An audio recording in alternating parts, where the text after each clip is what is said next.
അനന്തപത്മനാഭനെ തൊടാനെത്തിയ മുണ്ടക്കൽ ശിവാനന്ദന് അനന്തപുരിയിൽ ആനപ്രേമികളുടെ വരവേൽപ്പ്. ബാലരാമപുരം ക്ഷേത്രത്തിൽ ഉത്സവത്തിനെത്തിച്ച കൊമ്പനെ ആദ്യമായാണ് ശ്രീ പത്മനാഭസ്വാമി ക്ഷേത്രത്തിൽ തൊടാനെത്തിച്ചത്. ഗജരാജസുന്ദരൻ എന്നാണ് തൊടുപുഴക്കാരനായ മുണ്ടക്കൽ ശിവനന്ദനെ ആനപ്രേമികൾ വിളിക്കുക.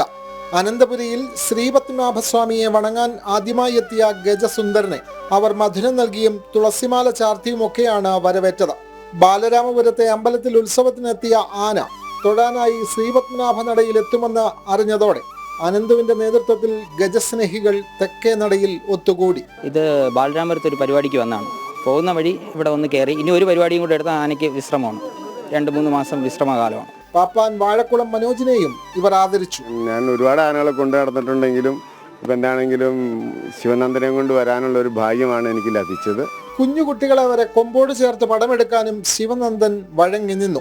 നീരുണ്ടെങ്കിലും ഇവൻ ശാന്തനെന്ന ആനയുടമ രാജേഷ്. കൊച്ചാനയായിരുന്നപ്പോൾ മേടിച്ചാണ്, ഒരു 15 വയസ്സുള്ളപ്പോൾ മേടിച്ചതാണ്. ഇപ്പോൾ 13 വർഷം കഴിഞ്ഞ് മേടിച്ചിട്ട്. അന്നൊരു 6 അടി പൊക്കം ഉണ്ടായിരുന്നുള്ളൂ. ഇപ്പോൾ കുഴപ്പമില്ലാണ്ടൊക്കെ പോകുന്നു. പരിപാടിയെല്ലാം എടുത്തോളും. ശാന്തനാണ്. പാടുകാലത്തും എല്ലാവർക്കും കയറിച്ചെല്ലാം. താരങ്ങൾ സ്വന്തം ചെലവിൽ ഫാൻസിനെ വളർത്തുമെങ്കിൽ എത്തുന്നിടത്തെല്ലാം ഫാൻസിന്റെ ചെലവിൽ മധുരം നുണയുന്നവരാണ് മുണ്ടക്കൽ ശിവനന്ദനെ പോലെയുള്ള ഗജസുന്ദരന്മാർ.